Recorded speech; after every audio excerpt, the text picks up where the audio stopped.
Hey, how's yous doing? That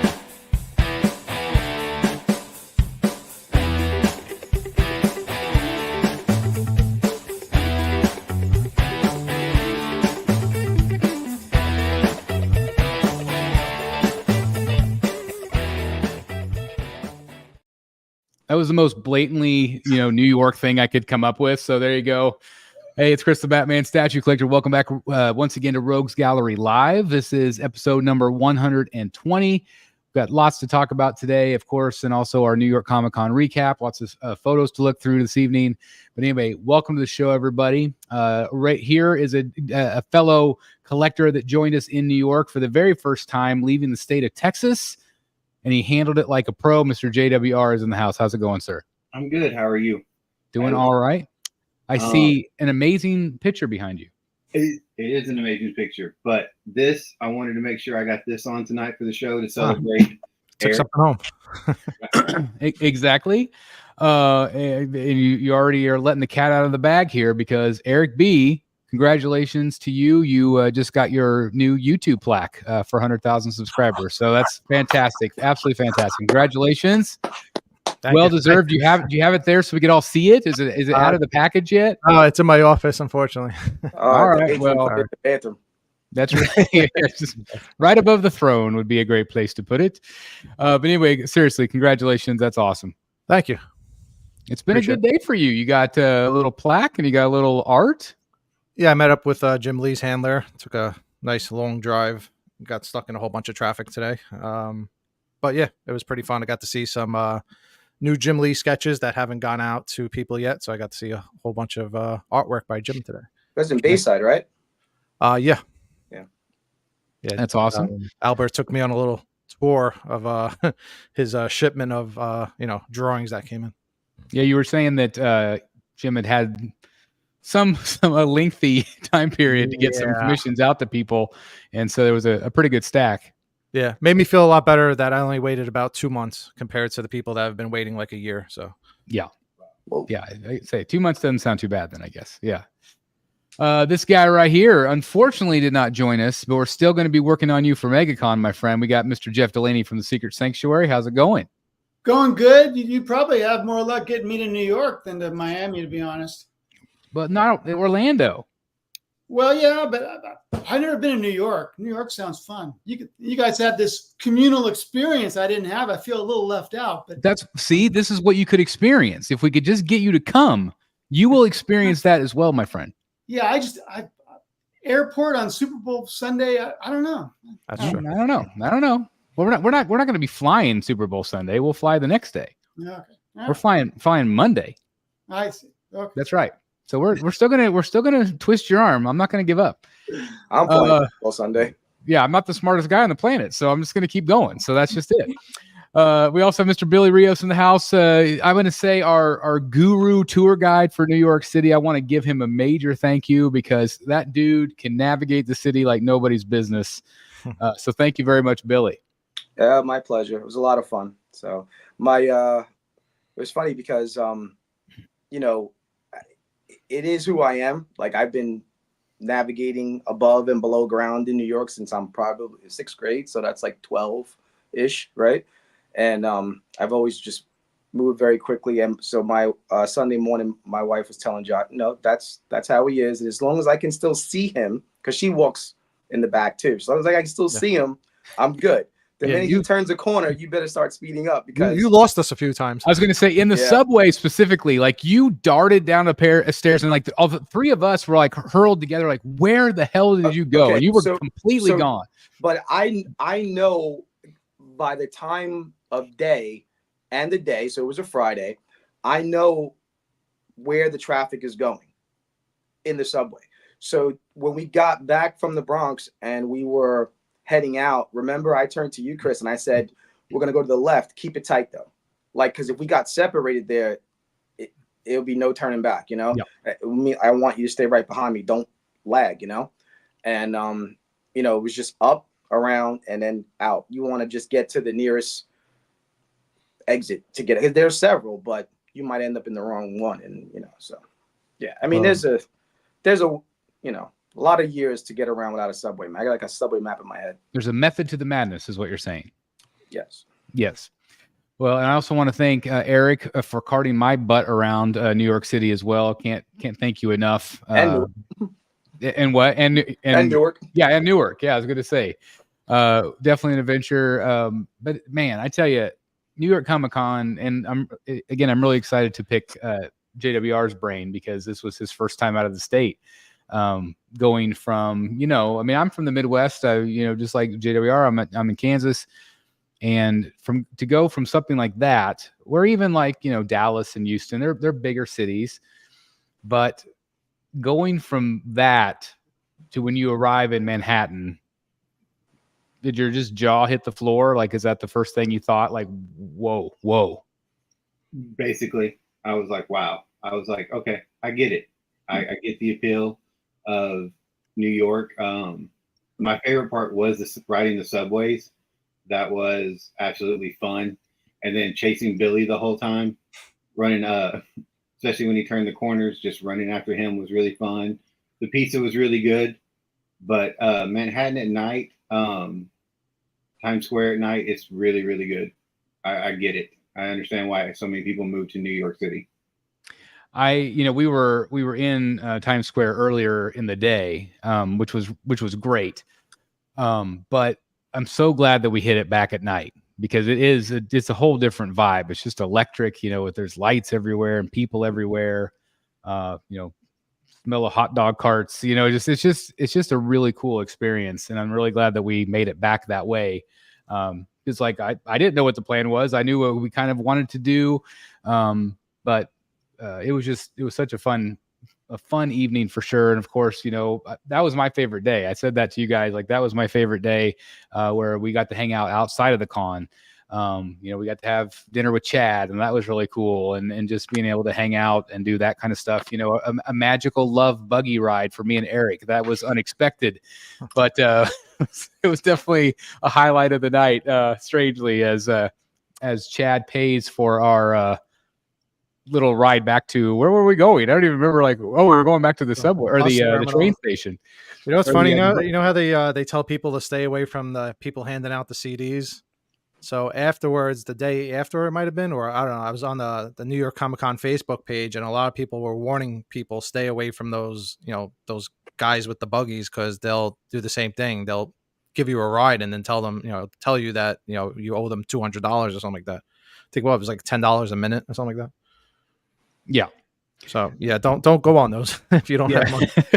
But that was awesome because we had a great time. It was really fun. They were like doing spins all around and stuff. I would have put a lot more footage on the YouTube video, but it was all copyright. So I'm like, I can't do much because they were playing like Michael Jackson's Thriller and just fun stuff. So girls just want to have fun. Yeah, girls just want to have fun. So it was very funny. Ben Hizzle says, Chris, your Joker dance needs some work. So I did not know Eric was filming that.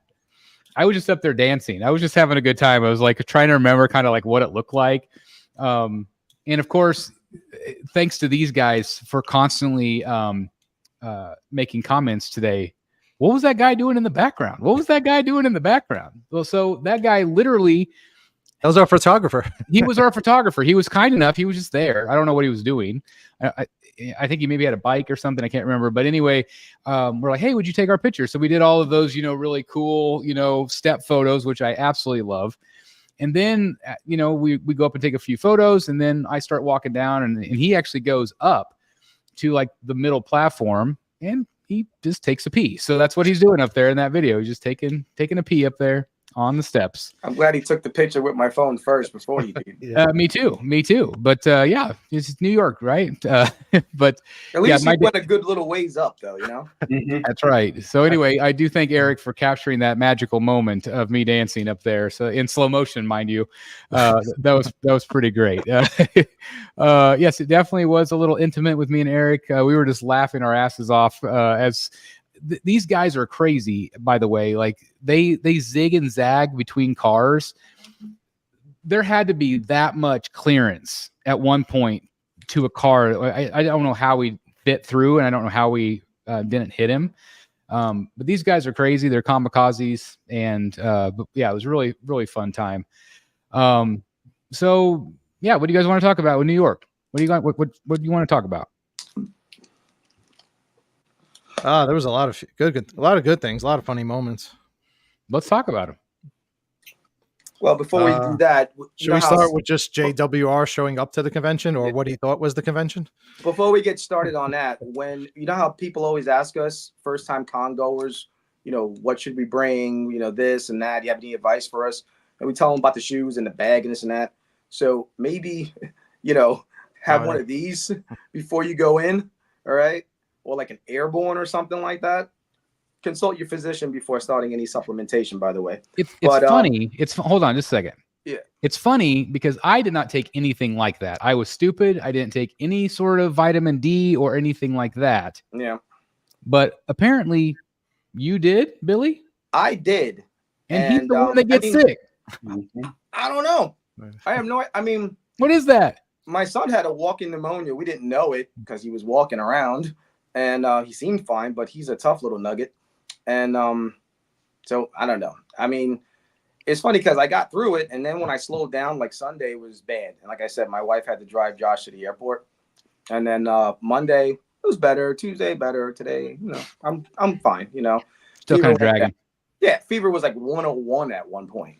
Now I'm back to normal. But and as you said 101, our view count went to 101. Like at the exact same moment. That's crazy. Nice. It was meant to be. It was meant to be tonight, guys. Thank you very much for everybody tuning in, by the way. But yeah, just definitely, vitamin C up because you're in I think in that aspect, I like MegaCon better, whereas Artist Alley was all open and it's a part of the showroom floor.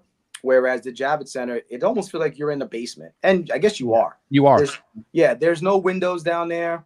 It's dimly lit. It just you're in a tight. I feel like I'm at the steerage on a boat or something. It's just it's tough down there, man. Yeah. It really is. And I think then even when we got in and you were taking some film with some cosplayers, me and Eric were there, and it was just a smell following us, and we were running from it. We were running from it. I was like, Eric, you smell? He goes, yeah, man. And we went in a circle, and it followed us. And he goes, it's still here, dude. And we moved and we kind of left you. We went the other way because it was just so bad.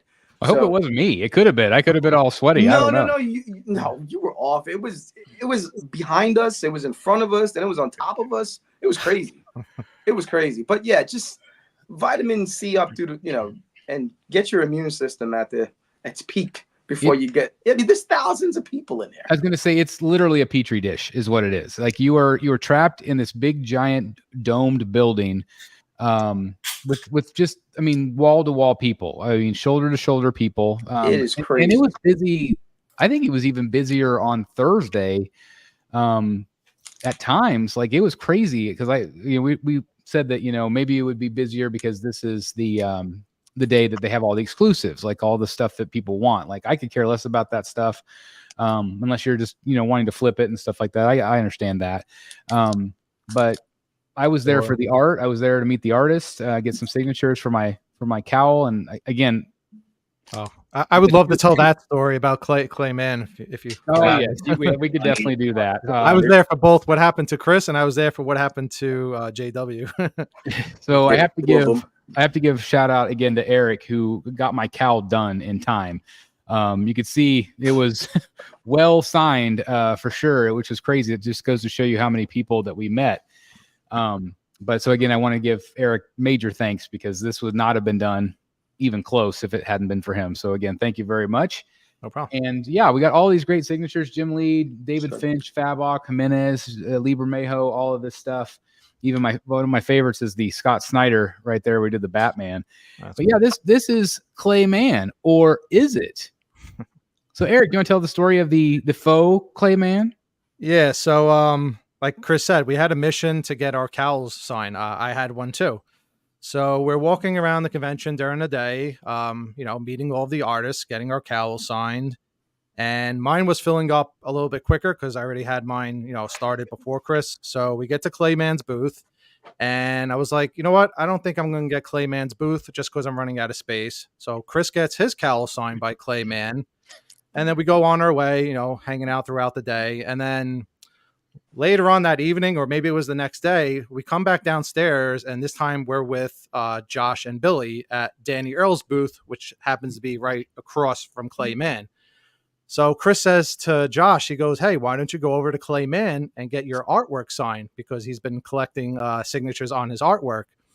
And then Josh tells Chris, "That's not Clay Mann. I was there earlier, and he told me he's not Clay Mann."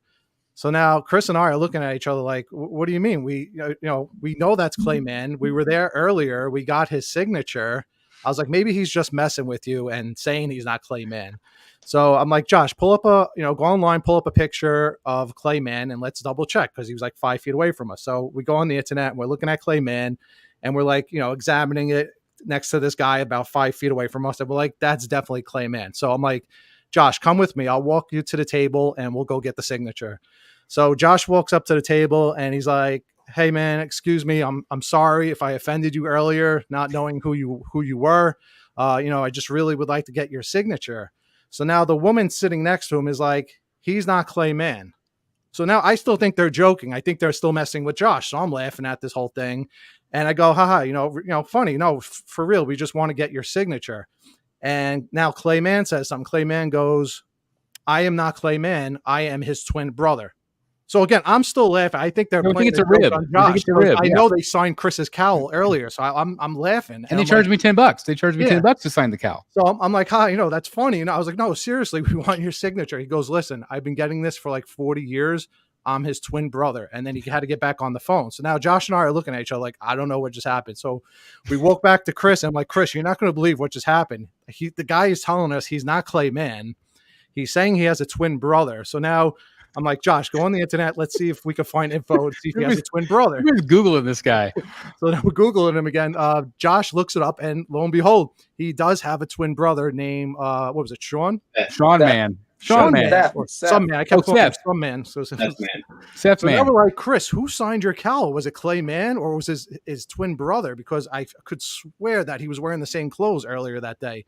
So now we're like, "Hey, let's look up his signature on CGC and get like an authorized, view of the signature so we know what it looks like, and try to figure out who signed Chris's cowl." And clearly Clay Mann signs his signature with a big giant C, which goes into a heart, shaped like an M.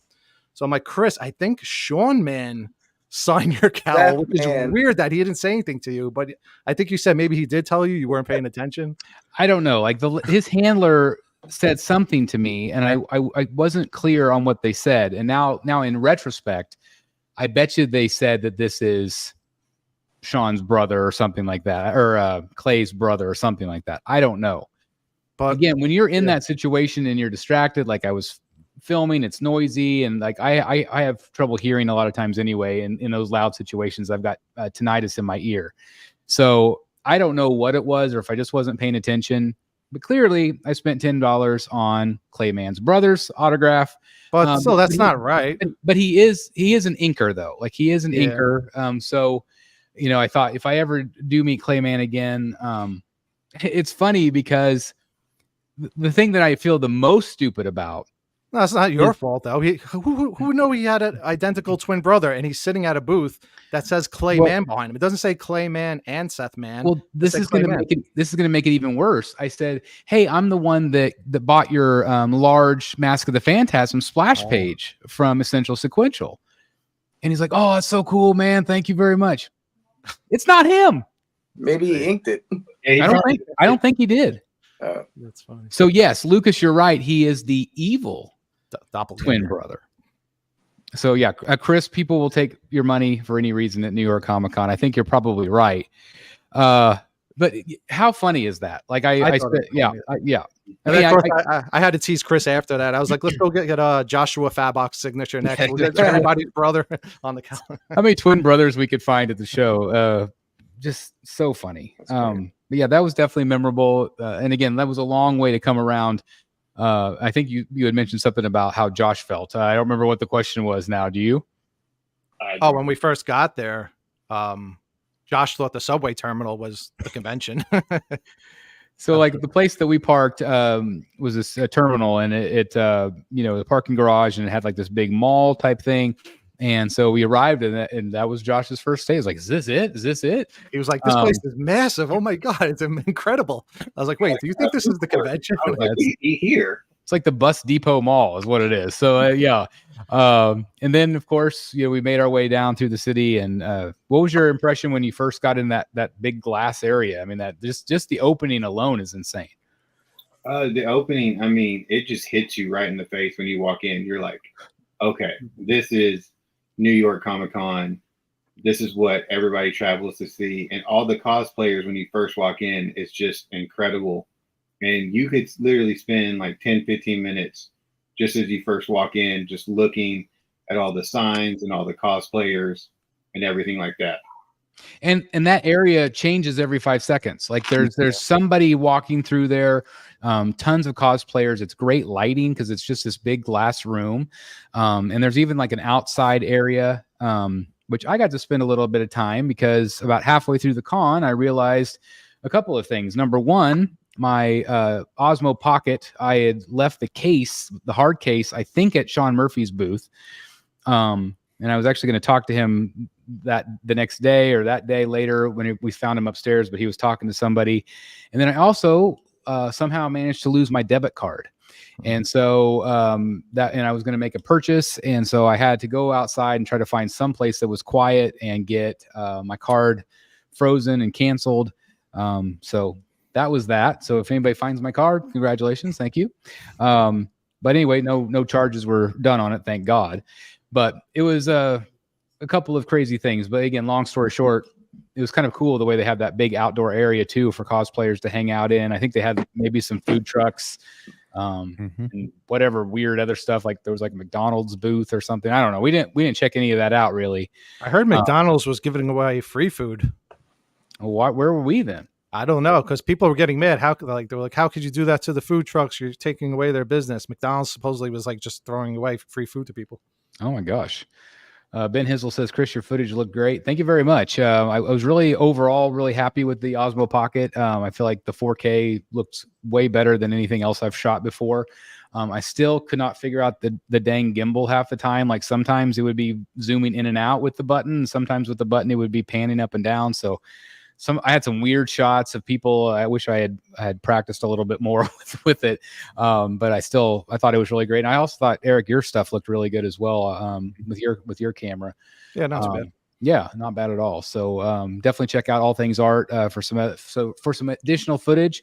It's probably pretty similar. Or I think we were always together. So, but Eric definitely captured some good stuff as well. So, So yeah, once we make it out of the glass dome, we spent a lot of time downstairs. That's where the celebrities are.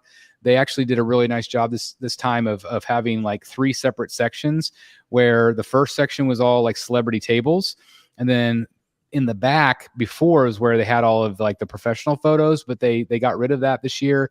The middle section was all artist alley.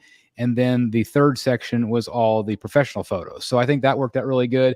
We did one professional photo. Eric and I met Jerome, or actually is not Jerome, but Cameron Monaghan. I don't know if it'll focus on him or not.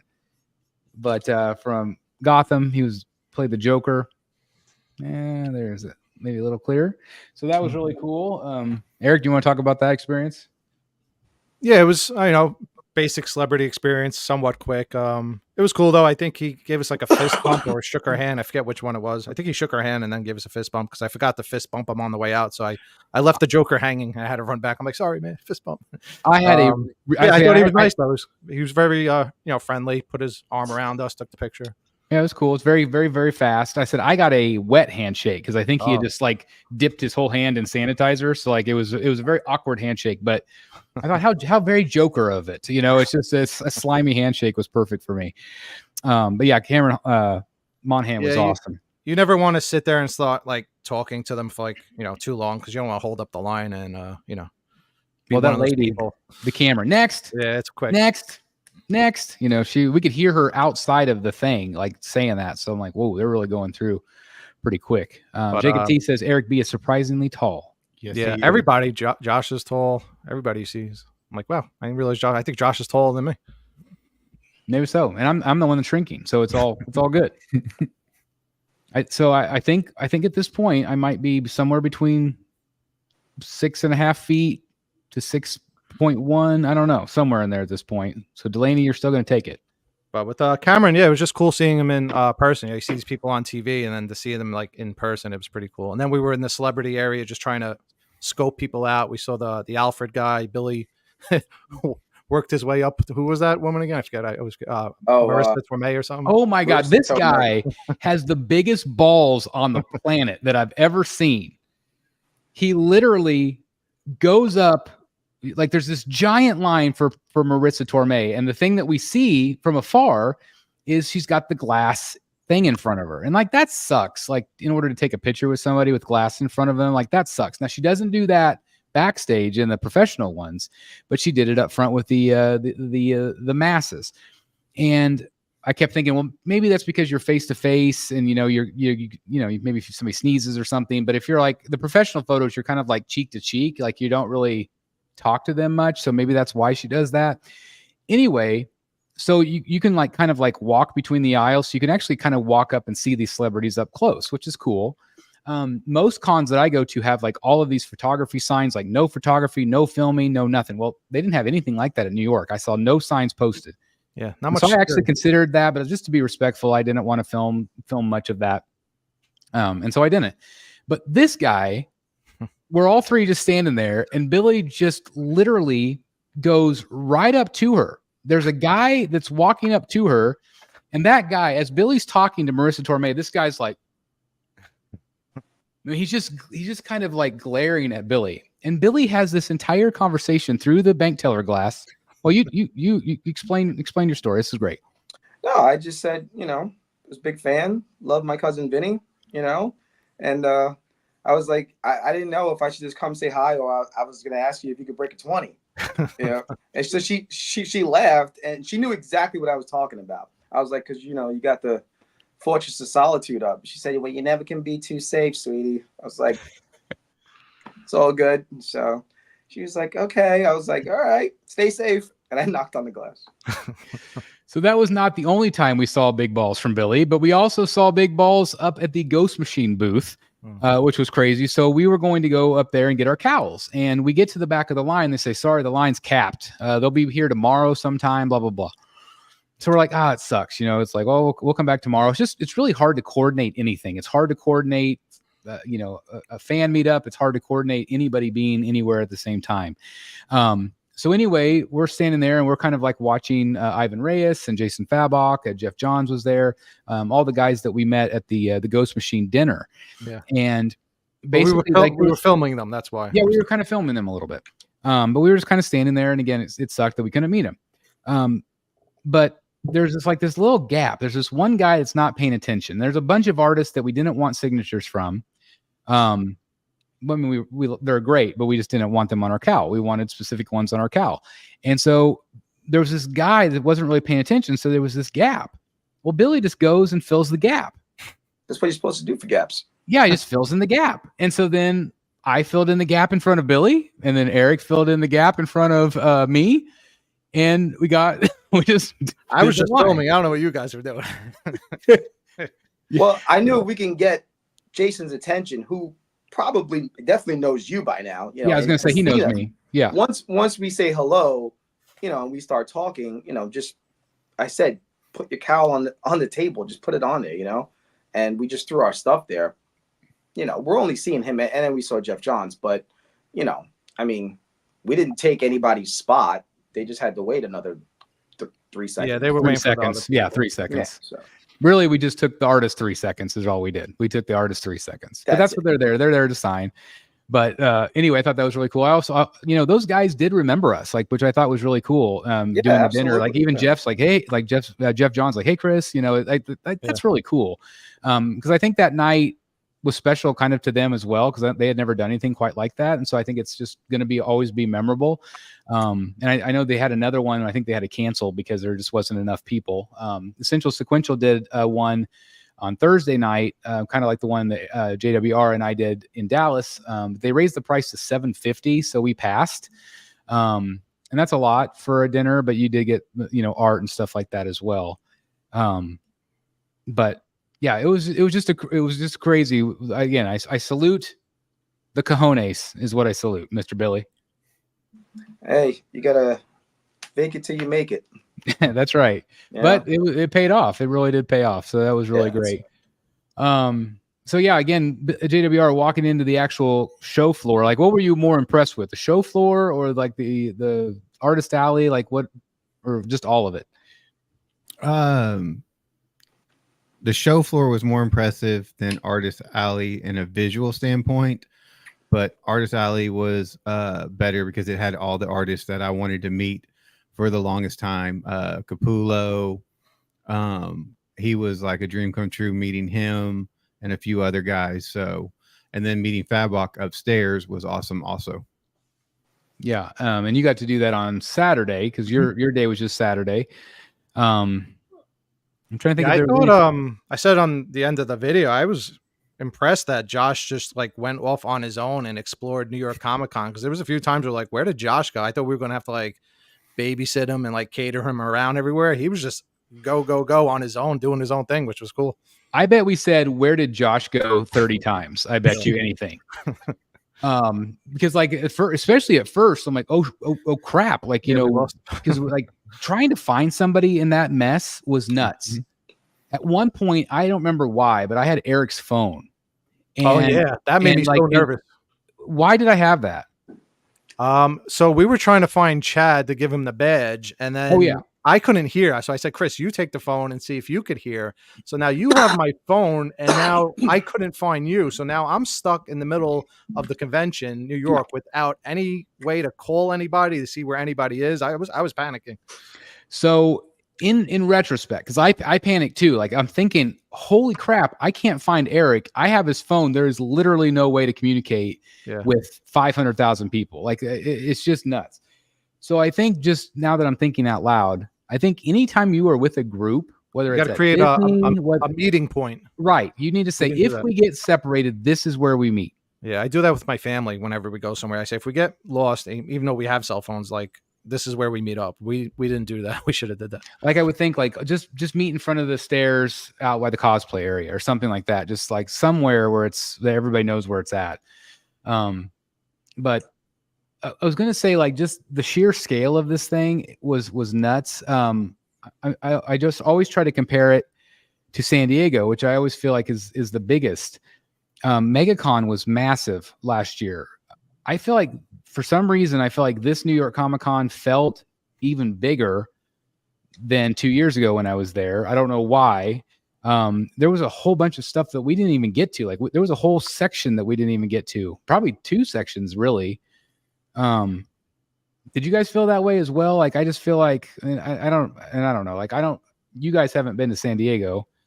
But like it's hard to gauge because San Diego is all one floor.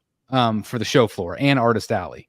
And then you have upstairs to go to the panels and stuff like that. Well, that's all the same in New York. New York has the upstairs. They have the regular floor that's feels as big as San Diego. And then you have the whole basement as well. That's massive.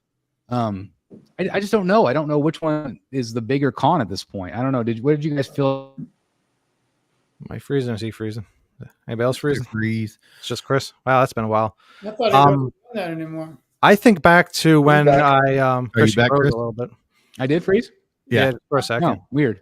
Yeah, my thing's showing low on the. Yeah, I think back when we went to MegaCon for the first time, and I was saying I think Mega is bigger than New York. I take that back. New York is definitely bigger than MegaCon. But I think MegaCon is still cool. It's just it's not as big on the inside. Yeah. Hold on just a second. I'm going to keep talking, guys. I'll be right back. So Jay's comment, I saw JWR running through Artist Alley like a madman. I was just going up and down each side of the walkways and just looking at the names of each artist. And I was like, oh, I want his. Oh, I want hers. Oh, I want his. And so I was just walking up with my little print, just being like, will you sign this for me? And then just talking to them. And then so we were probably within like 10 feet of each other. Like I was probably in 10 feet of y'all each time, but because there were so many people, you couldn't see anybody. Sorry, I missed what you were saying there. I think were you commenting about this running through Artist Alley? One thing I thought was really cool, and again, it's very flattering, was just the sheer amount of people that stopped us and said, "Hey, I love the channel. I love Rogues Gallery." It was just really amazing. I had more people stop, and I have no idea the number, but just so many people we took photos with, a whole bunch of people we didn't take photos with, that just wanted to thank us for what we do here on the channel. So I thought that was really awesome. Our meetup was a disaster. We had our scheduled meetup. We had one person show up for that. But it was at 11 o'clock, which was just slightly after the con opened. So in retrospect, we should have done it later in the day. So that was, we waited around for 30, 35 minutes. I can't remember what it was. But then again, just everybody found us anyway. And it's even in random places, they're like, somebody said, well, I wanted to meet you at the meetup, but I ended up running into you at Midtown Comics, or a guy at the very end. We were actually heading out and we were in the street about 3 or 4 blocks away. And the guy behind us heard my voice and said, hey, hey, I wanted to meet you. And I'm a great big fan of the channel. So I just want to thank everybody that stopped by and said hello. It's really cool to finally, meet other collectors in person. What was that experience like for you guys, having people, recognize you from the channel? It actually was a lot. I think you got stopped between Thursday and then, I wasn't with you guys on Friday because I was grabbing Josh, and then on Saturday, it was probably close to 60 times. It was they would recognize you. They recognized Eric. Shout out to the more than a few people who actually knew me. And shout out to the one singular young lady at the Choice Fine Art booth who actually knew JWR. You had to see his face. He was waiting all day for this. There was a few people that said, oh, it's Josh. I don't know if they remember. No, it was just this one girl. She was like, oh, yeah, and that's JWR. He was like, what? Yeah, I am. Yeah, okay, yeah. But no, Jay Santiago, my boy from Westchester. There was that one family that we ended up talking to them about wrestling for a little bit. Yeah, just everybody, just some people, in that big corridor where you can go in Artist Alley and the cosplayers are there. So yeah, everybody was super cool. It was really, really cool. And again, I just want to thank everybody for taking the time to do that. What is it like for you, Eric, to have people say, hey, oh, there's Eric? Oh, like I was saying today, because I got my silver play button from YouTube. Like I said, it's not really about the actual views of the channel. It's the people that's just stop by and say thank you, or I appreciate what you do with the channel, or just stop and say hello. It's just it means a lot. One of my favorite conversations was with Danny Earls. Again, he's just a phenomenal guy. And he did this. I actually spoke to him today. He just saw all of my messages today. He was like, I'm so sorry. I just saw your messages today.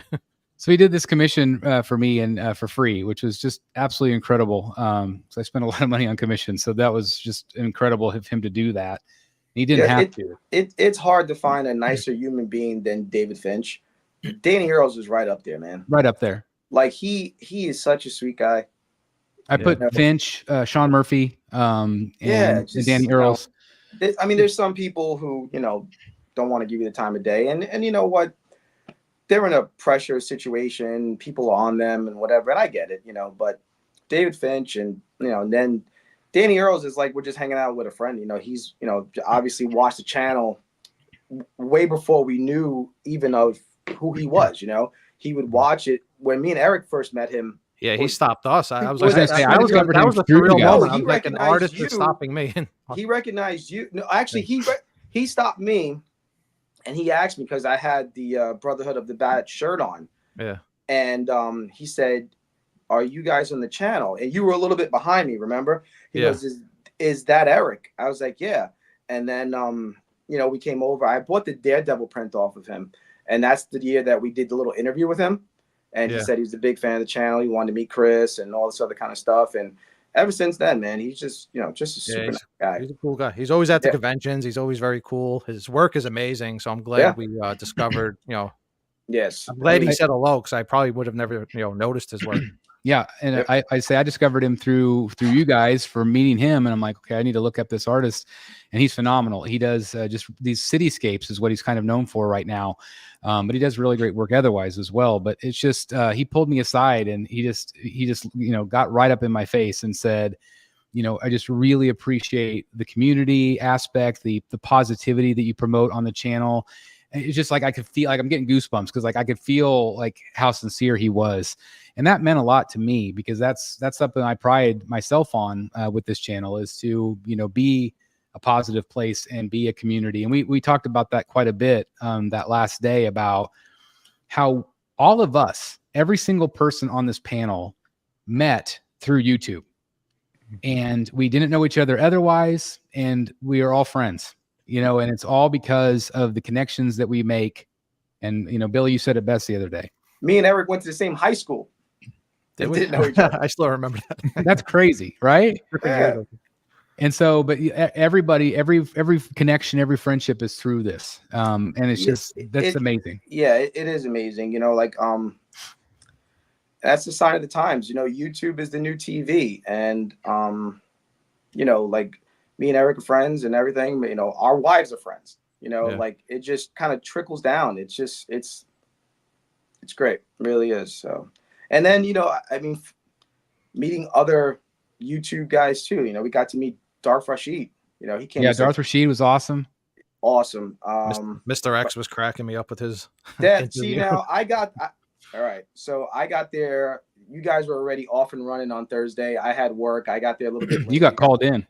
I got called in later, but I didn't get to meet Mr. X. I was pretty bummed out about that. I wanted to meet Mr. X and his wife and, maybe discuss possible adoption options if they wanted to take me on as a child. Yes, there you go. I'm sure they would have been. Yeah, so I was a little bummed out about that. So maybe next time. He was only there Thursday, I think so.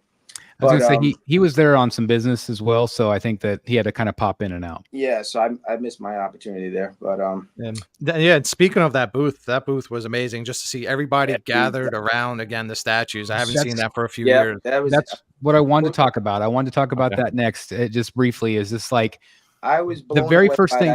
That Shredder. I'm glad I don't do turtles. The guy that plays Shredder was actually at the convention. Yeah. Yeah. Oh, wow.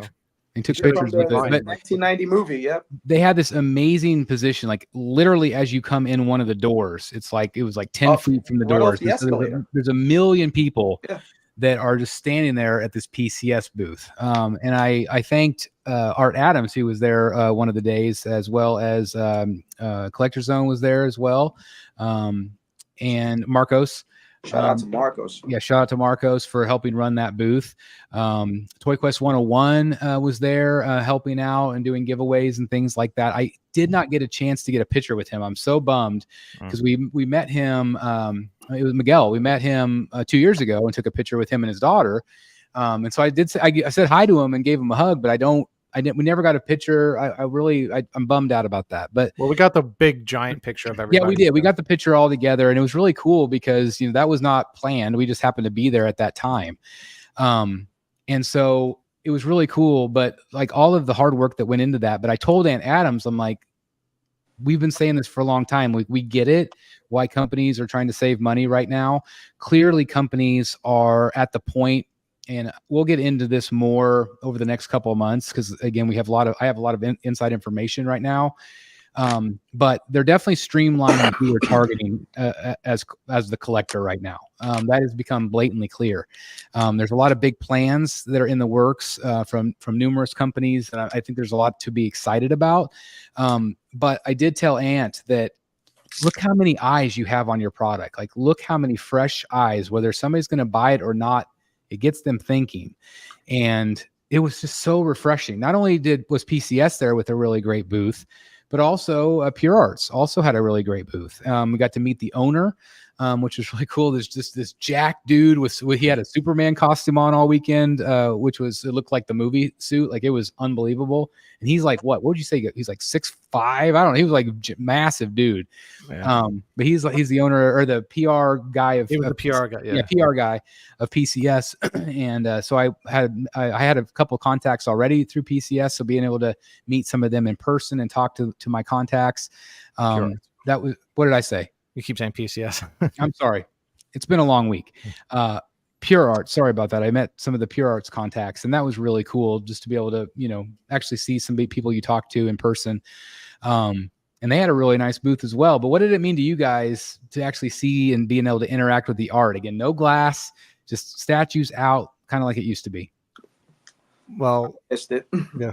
No, I'm Yeah. just like we always say, seeing them in person makes you appreciate them more. Like a prime example would be that Danny DeVito penguin head that looks like it's floating on a stick. I've never really liked it from pictures. I thought it was kind of silly. But seeing it in person, I thought it was really cool. I think it would be like something I would buy if I had space for it. So it goes to show you that sometimes seeing these things in person, where I feel like every time you see something like that in person, it really just changes your decision. So I think it's smart that they come back to the conventions if they can. I get why they do it. We all get why they do it, right? But we don't know how much it costs. We just assume it costs a lot. It's a lot. Yeah, of course.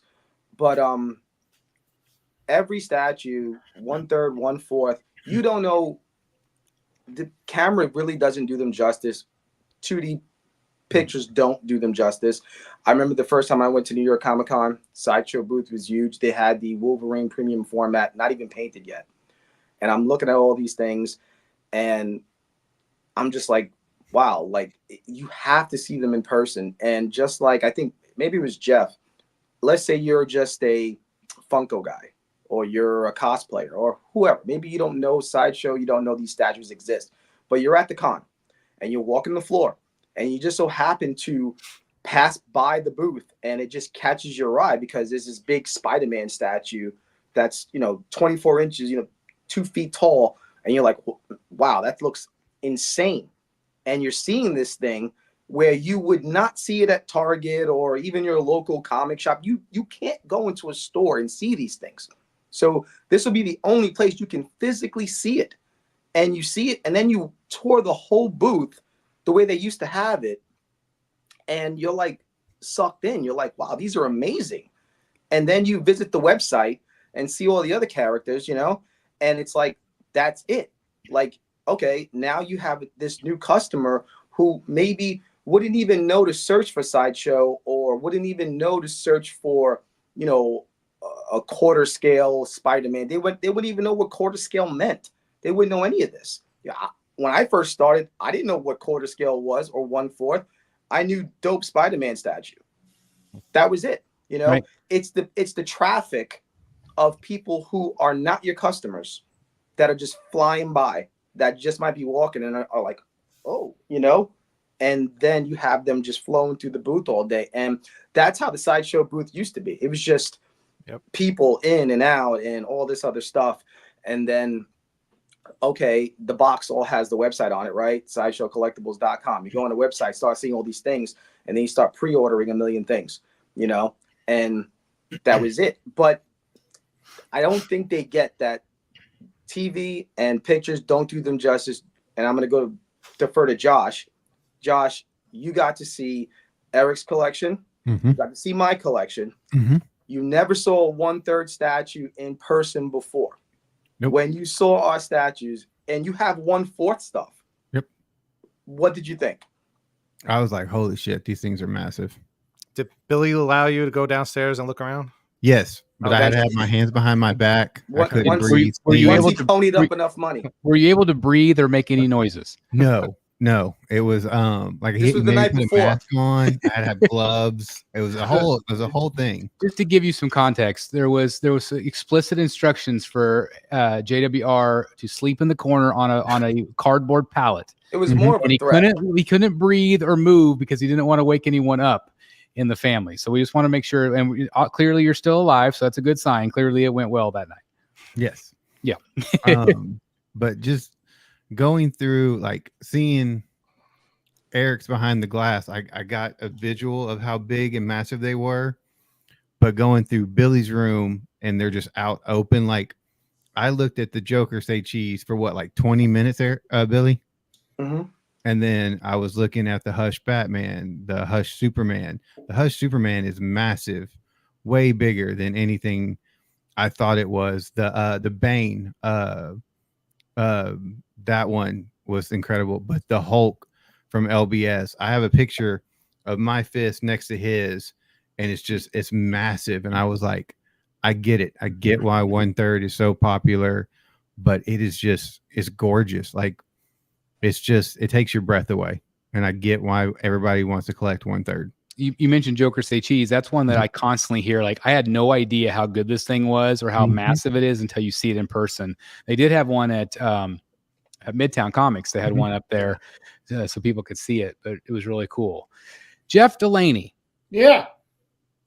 What did it mean to you? I mean, obviously you were not there, but as a fellow collector that has the same mindset as we do, what did it mean to you to see an actual booth like that set up, at a big con?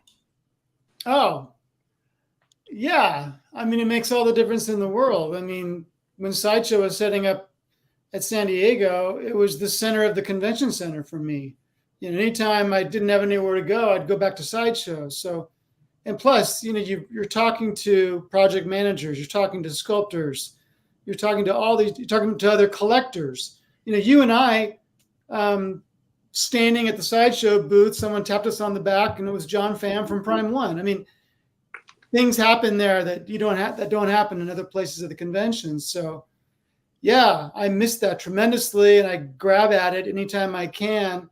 With PCS still showing up, or Spec Fiction occasionally will do Monster Palooza or something like that. Right. Or ECC does. But yeah, I miss seeing Sideshow, not only for Sideshow's product, but they also had Prime One. They also had Blitzway. They had a lot of other companies that they distribute for. So I don't get to see that either, and it makes for a different experience. Well, I think the big thing is, and I was thinking about this earlier today about, like, I know that they say, well, somebody might see this stuff, they might become a new customer, but there's no way to really track, who saw it and went and bought something.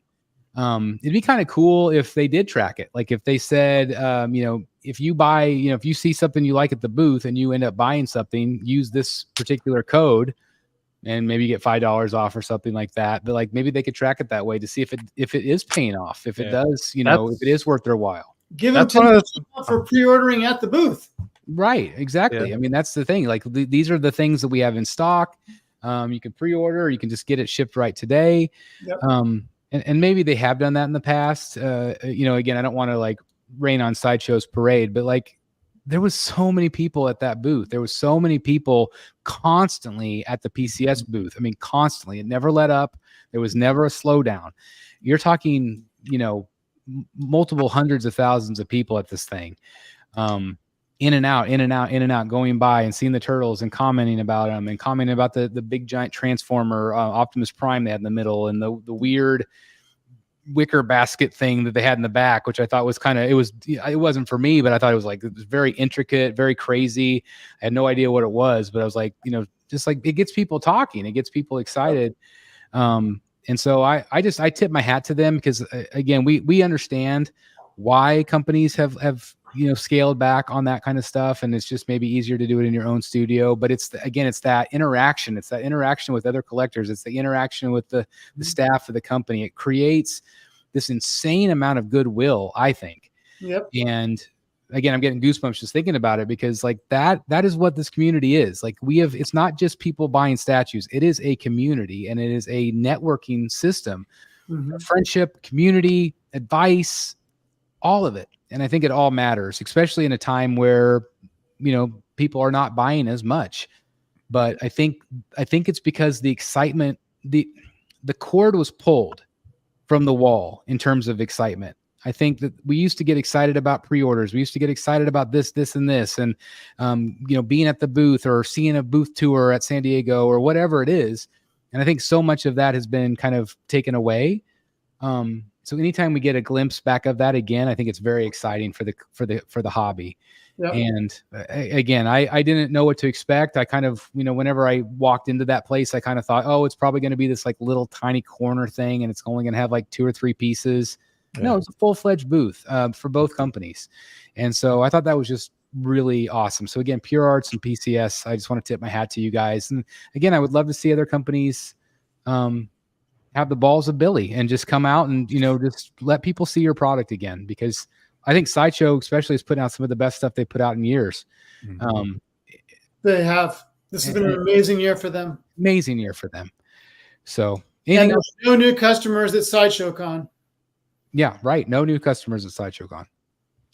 Well, that's what I asked Marcos. That was one of my questions. I wanted we're doing the giveaway this weekend. I was hoping he would come on the show, but I was going to ask him, like, what percentage of people did you feel like it was just old collectors visiting the booth, or did you feel like people were walking by and going, wow, I don't know what that is, but I want to learn about it? Like, did you feel like new collectors were coming into the booth, like new customers coming into the booth? And he said, yeah, there was just a lot of new people just, checking out their product, having their eyes on the product. So, yeah, I mean, the location definitely helped. It definitely helps to have a great location on the floor. But I would imagine, yeah, they probably gained a lot of new customers by doing that. I think so too. FBJ says, so happy to see PCS and Pure Arts made it to New York Comic Con. I started collecting statues, seeing them in person at New York Comic Con. So again, here's somebody that says, I saw these in person and I started collecting because of it. I still feel like there's a lot of people out there that would convert to a statue. Maybe you're not going to sell 20 a year to that guy or that gal, but you are maybe going to sell one, and that's still a new customer. Hey, Mighty Jacks was there, weren't they, with their Transformers bust? I never saw it if they did. I found, when you guys were at the Bulletproof booth, I was trying to find something for my wife to bring home as a gift, and I went all the way into like the 1,000 aisles where we didn't explore. There was like a Mezco booth down there. There was other like statues on display. I never heard. I think it was, one of the companies was called like Kingdom, and there was a lot of other stuff.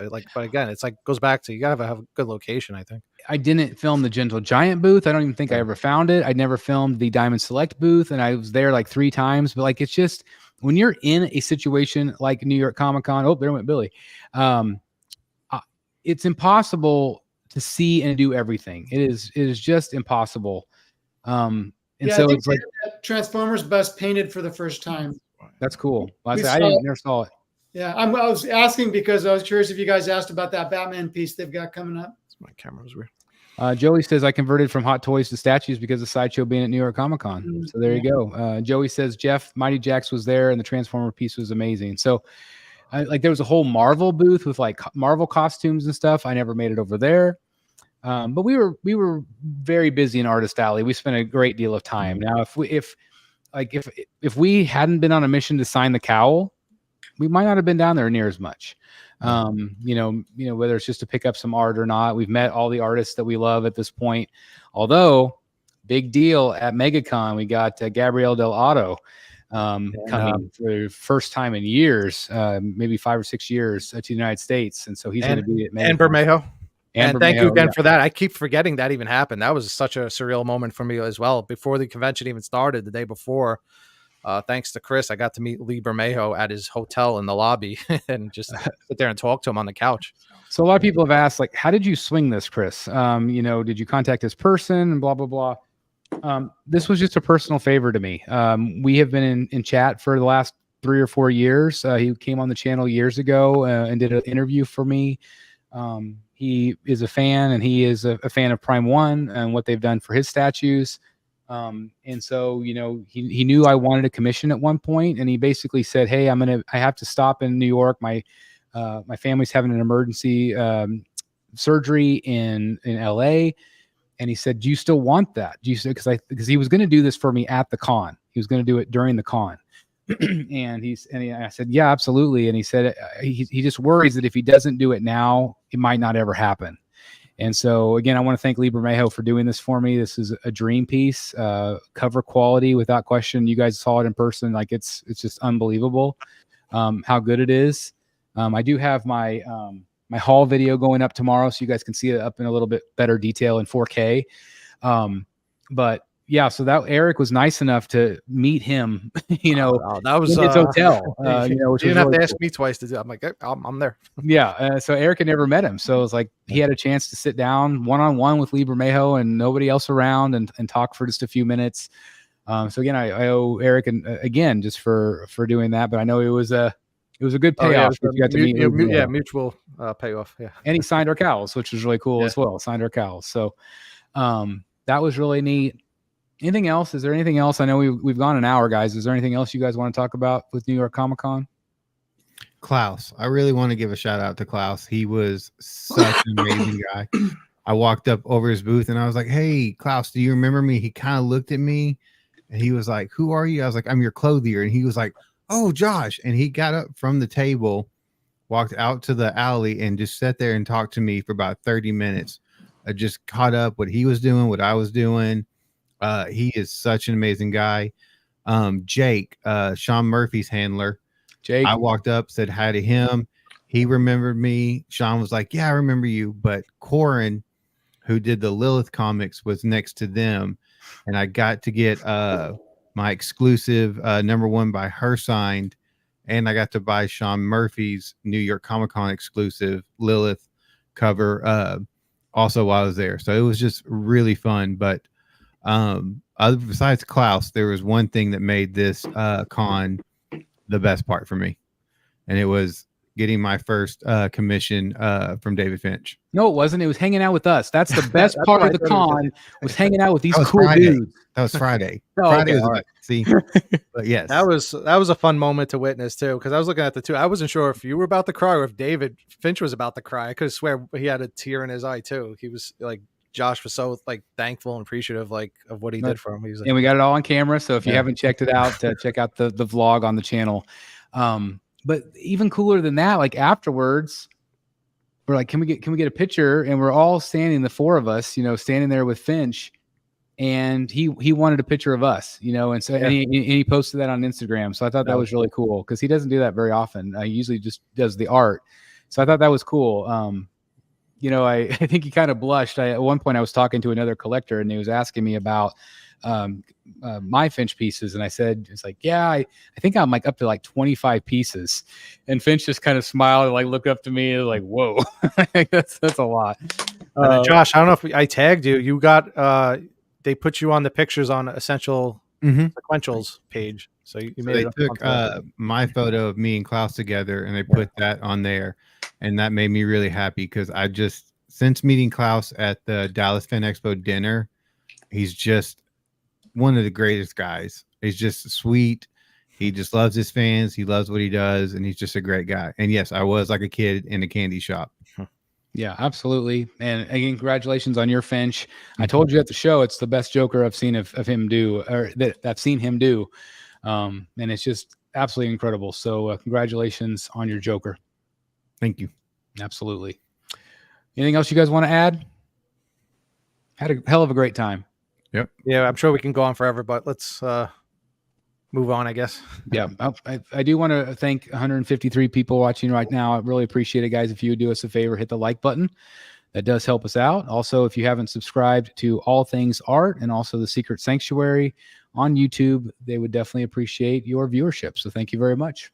Yeah. 2 days left to enter that giveaway if you want to win the Penguin Premium format. The live drawing will be Sunday so far. And what do we have to do to enter? You just need to be subscribed to my channel, and you need to be a member of the Cantina, which is basically Collector Zone's Facebook group. Or if you're not on Facebook, you can just head on over to the website Collector Zone and tell Marcos I sent you. And just for doing that, he's giving you $25 in reward points that you could use on any future purchase. And if you were at the convention, you could get another 25. I had a few people come up to me saying they were doing that, so that's awesome. You get you could have had a chance to get up to $50 in rewards on a future purchase. Yeah, so that's great. $50 left. Yeah. And again, the website, or excuse me, the Facebook group is Collector Zone Cantina. Yep. Okay. Yeah, that Penguin piece is on wait list now. It's yeah. It's I had a chance to see that in New York for the first time, and man, that thing looked good. I love it. Yeah. What was that? I mean, Fanboy Collectibles. Yeah, I mean, it was high up in the air, but even high up in the air, it looked pretty cool. It was cool. Like Fanboy Collectibles stopped me and said, "Hey, he was a big fan of the channel." So like, it was amazing how many like even retailers stopped me and said, it's just something like, "Oh, Chris, like we love the channel, we love what you guys are doing." So it's like it just felt really good for the soul to have so many amazing conversations with so many of you out there. And again, I hope to meet many more of you in the future because that's what it's all about. And again, we said it really well in our summation video in a parking lot in the parking garage. But really just to sum it all up, the best part was just, again, the friendships we've created and the community we've created together, and that's what it's all about. The art is great, the painted rocks are great, but it's really all about the experiences we connect with each other, whether it's through something like this or it's in person. It's even better in person, because you can actually, talk to people for real. So anyway, I just want to thank these guys for, hanging out with me all weekend. That was a lot of fun. And I think this guy right here would love to hang out with the crew at the next one. Just saying. Imagine Jeff in the Bronx. I would pay Love for it. that. I was. I love it. Looking Be for a great. bodega. It'd be great. Yeah. Oh, how about the wine bodega? The wine bodega with the cat urine smell. I got family from the West Village. All right. There you go. There you go. There you Yeah, go. as long, we were saying in the video, as long as Chris is there, Chris is so crazy, he scares everybody away. There's everybody else. I only scared them in the Bronx. Only in the Bronx. Nah, But it's you fine. you guys scared the guy to get my coffee at McDonald's. So There's nothing to be worried about. Yeah. Oh no, that kind of Yeah. pissed me off. Yeah. That was a mess. But No, because he just ignored you, and then when I asked him where the coffee was, he acted like he was just shocked. Yeah. It's like, Well, like all we got felt is a bad for the coffee, guy a that he water, was- and a Coke. yeah, I And it felt was bad for the sitting guy there. he was serving because I told him to put all his stuff down and go make the latte. So. Yeah. That's what he did. Yeah. So thank you. Yeah. All right, let's Oh. look at photos. Oh, Batman Oh. Triumphant has shipped. Ooh, Nice. What had? Congratulations. Yep. What has? Oh, Batman Triumphant. Yeah, Darth Rashid has told me that he has got two tracking numbers, Good. Yep, 2 boxes. 2 boxes, and it has shipped. So hopefully beginning of December, maybe.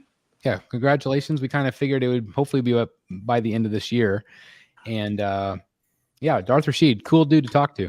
Yeah, that was fun. That was because I've watched him on various channels for a long time, and yeah, he's a fun guy. Yeah, I think so too. Got it was to fun. hang out with him. At the Finch booth. That's kind of where we met up with him. So that was Yeah. cool. All right, let's look at photos.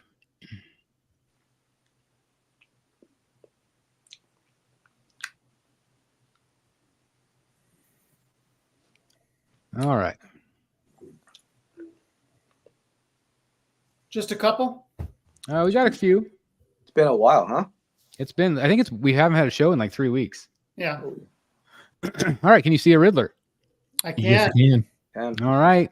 So this was a big reveal. We actually had 2 big reveals, all thanks to Sideshow Collectibles. And of course, the amazing Maria Pamfilova, who sculpted both of these. I absolutely love this. I know some people were kind of ho-hum about it. I don't know how you guys feel, but I love this piece. It's definitely a grim looking Riddler, very beat up. I think it definitely has the look of Willem Dafoe, which I love even more. Love the purple and green color choices. What do you guys think about this one? So I really like 95% of it. My only complaint is if you're going to do the white eyes like they're doing, they need to bring the mask up more to cover like the underneath his eyeballs, because it just doesn't look right with the white eyes with the mask having that big of an eye opening. It but it has looks a- like there's pupils on that one though. There's Yeah, this, so- and then there's another portrait. Yeah, Somebody this- did the, too. somebody Okay. did the Photoshop where they filled Oh, it yeah. in purple and it looked good. Right. So what I'm showing you guys, this is the actual statue here with the white. Mhm. Sometimes Riddler's eyes are filled in with a white as part of the mask. This, of course, does kind of make him look even more evil. I don't mind this. I'm in the minority. I don't mind the way this looks at all. I would be happy if it was the white eyes. I'm fine with it. Some people also haven't loved the skin knees. They haven't been a big fan of that. I think it makes him look grittier. Like maybe he's been drug around by Batman, he's, on the asphalt or whatever. I'm fine with any of that. But somebody did put irises in just to give you kind of an idea of what that could look like.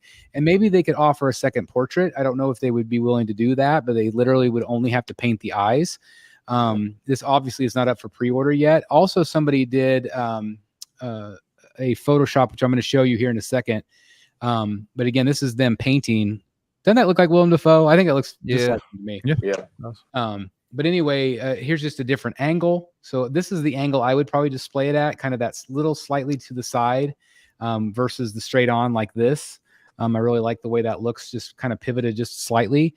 And they gave him that giant scar going across his mouth too. Yeah, which again, they're making him look more evil, and that's kind of what they're wanting to do. Sideshow is wanting to do kind of more like grotesque monster versions.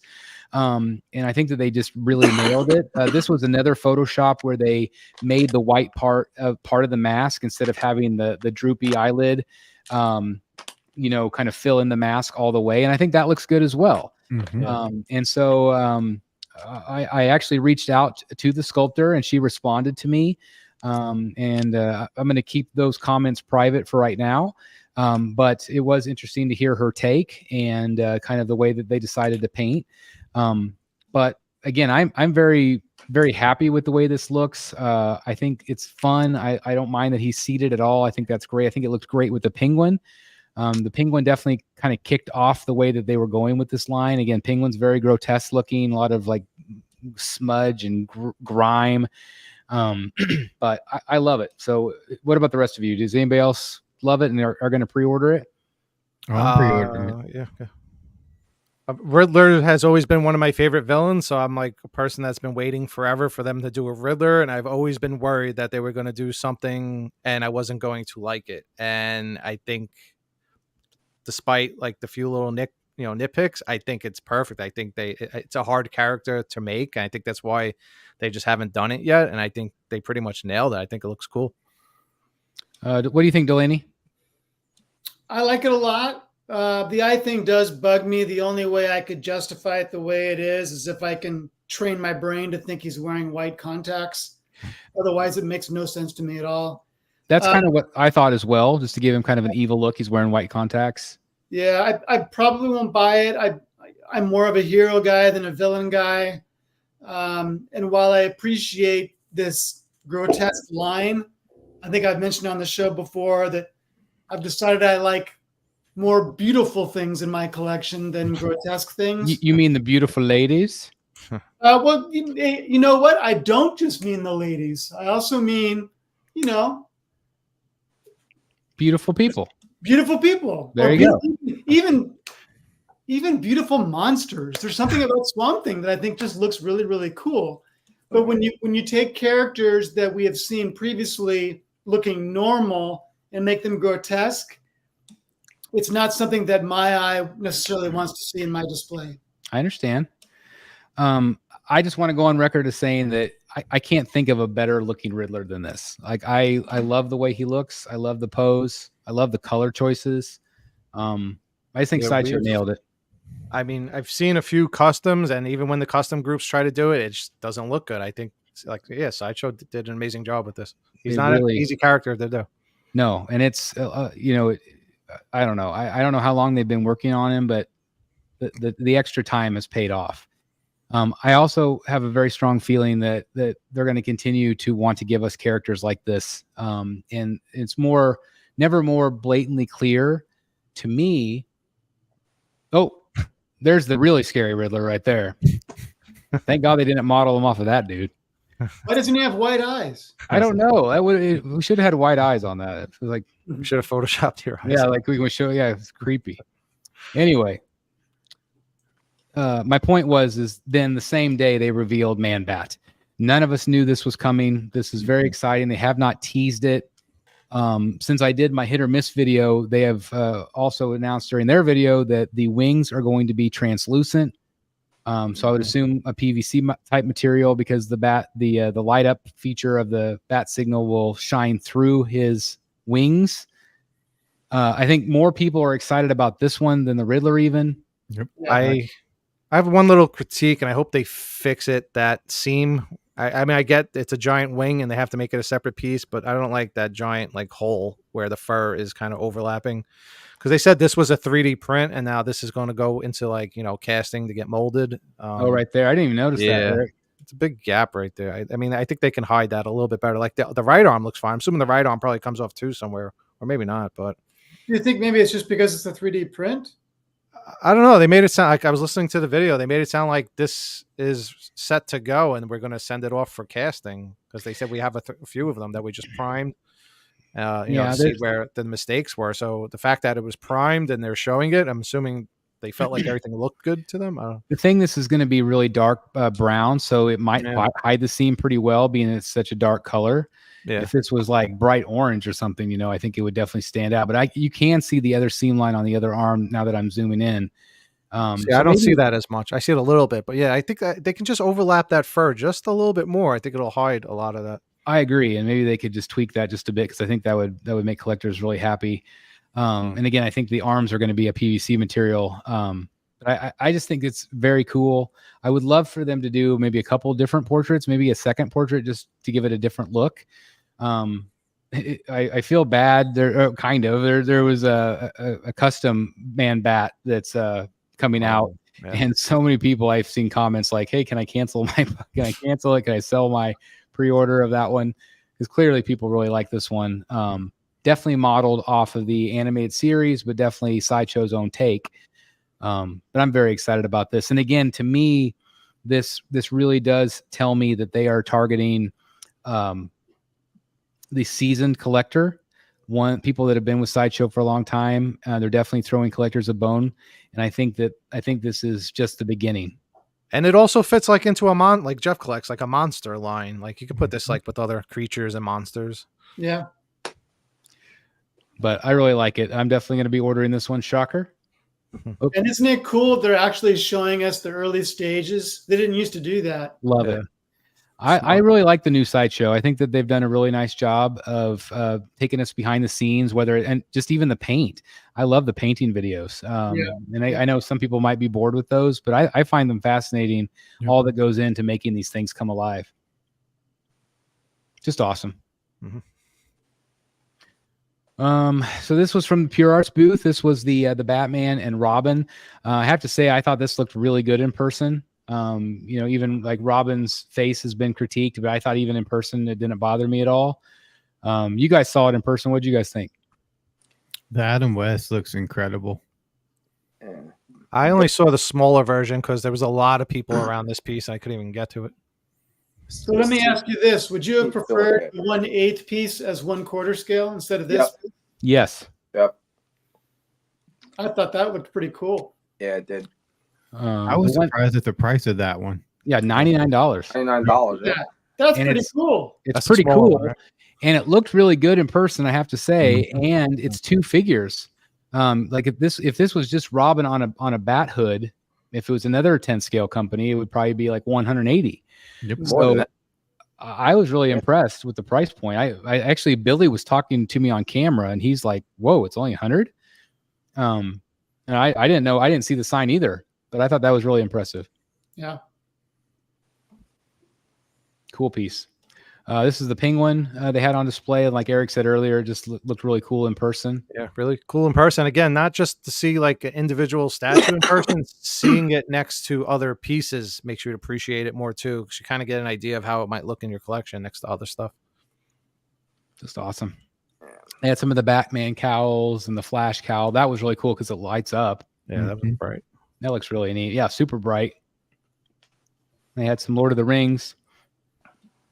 It's neat to see them really kind of branching out. Not only these like life-size helmet type things, but also video game statues. Again, you could see all the people around the booth. Like this was again nonstop, where it made it hard to kind of go in and out of the booth. But again, great staff at Pure Arts, and these were the half scale. Yeah, just massive. Yeah, like what, like 2-3 feet? I mean, look at the guy standing next to it. Yeah, it's really large. This is back at the PCS booth. They had that big giant Optimus. Yeah, that's $4,000 one. Looks very small in the photo. Yeah, I was going to say in the photo it looks small. It's massive. I don't remember the price on this. Is it $4,000? Yeah, it's over $4,000 with the attachment in the back, and it's like I think $2,500 without it. Okay. They had some smaller ones also, the classic scale. Sorry, that picture was out of focus. But yeah, this piece is just absolutely incredible. Massive. I love the wings on him, or like the truck bed. Yeah. It's neat. Seeing all 4 turtles together with Shredder was really neat. This one made its premiere at the show. This is Michelangelo. So this was the first time all 4 were shown together. Yeah. So that was really neat to see that. Yeah, really cool effect on that the nunchucks, the way it's twirling around. I think I'm assuming there's a couple swap outs for that, but I thought the motion was fun. Those were my favorite on the entire floor. Mine too. There's another kind of photo of. Again, sorry, my camera is a little out of focus, but get an idea of the base. Yeah, these all just look so good together. Yeah, I think, and the crazy thing is, you need them all, I think, because they look cool together, but it takes up so much space, like, because they're massive. These are like quarter scale, right? But they're huge. No, they're third scale. Oh, they are third scale. Okay, I was like, wow, because they're big pieces. I would say that they are, like, if you compare it to a Prime 1 piece, I would say it's slightly underscaled to a Prime 1 piece, but still very massive. I mean, you guys can attest to that. They're big, bulky characters. Yeah. Yeah, they definitely extend out a lot. So go back to the previous picture. So some people think that his head is oversized. What did you guys think in person? Maybe slightly, yes.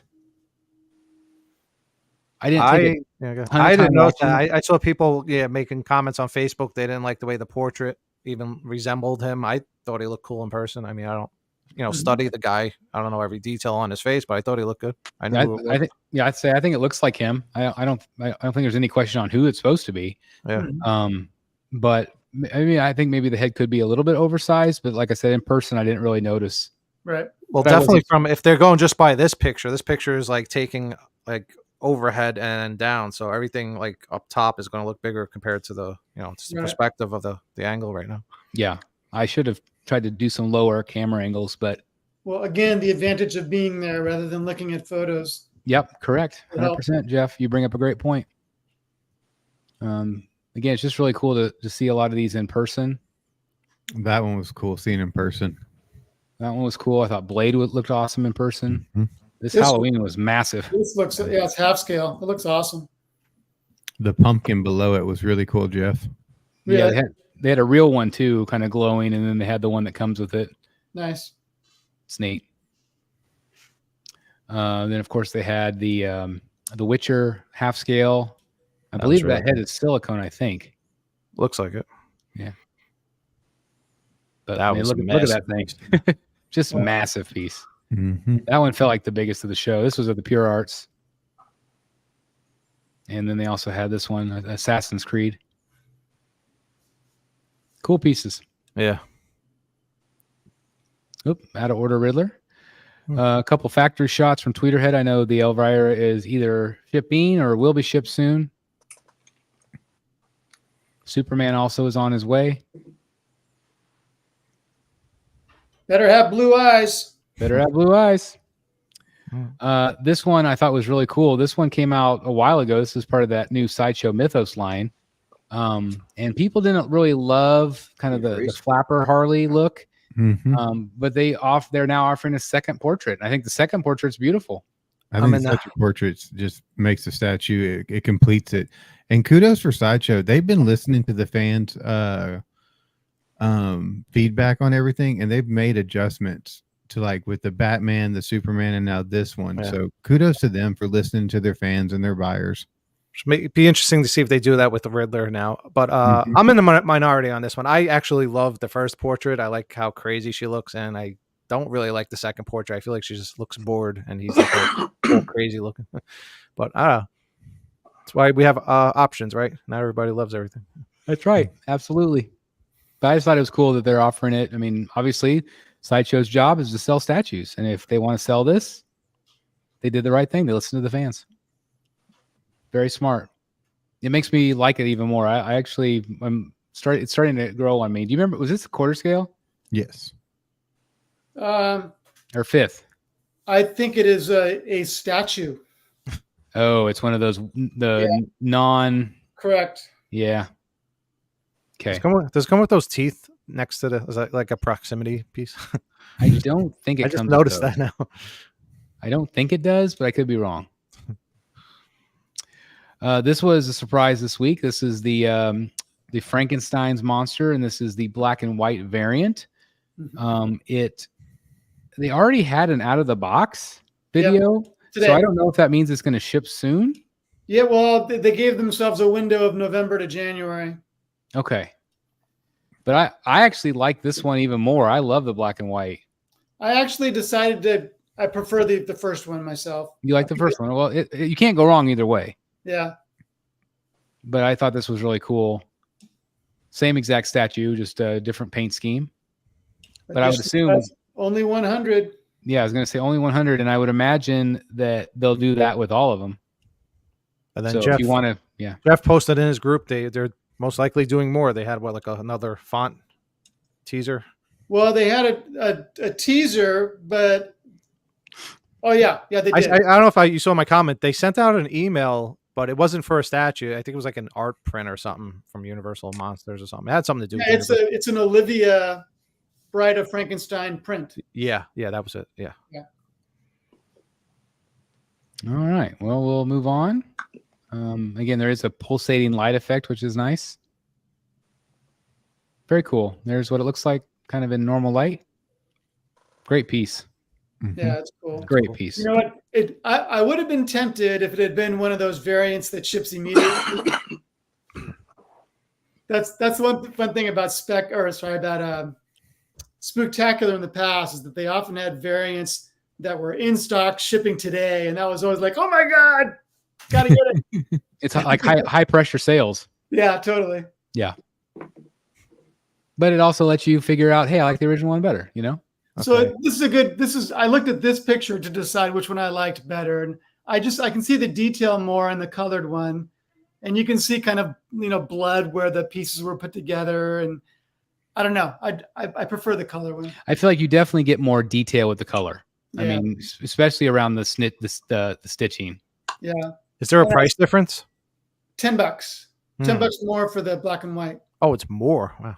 Yeah. I guess for the edition size, but probably I'd say it's just the ES. Less paint involved. You don't have to do all the blood work and all that. Yeah. It should be cheap. I was gonna say it should be a simpler paint job. And man, I wish Sideshow would get this to us before Halloween. It'd be a Halloween present for Jeff. If it sure would magically arrive soon. Fingers crossed. Looks cool there. I like it. Dub it as a solid. They also teased a Court of the Dead, a new Court of the Dead as well. We got insane. They're back.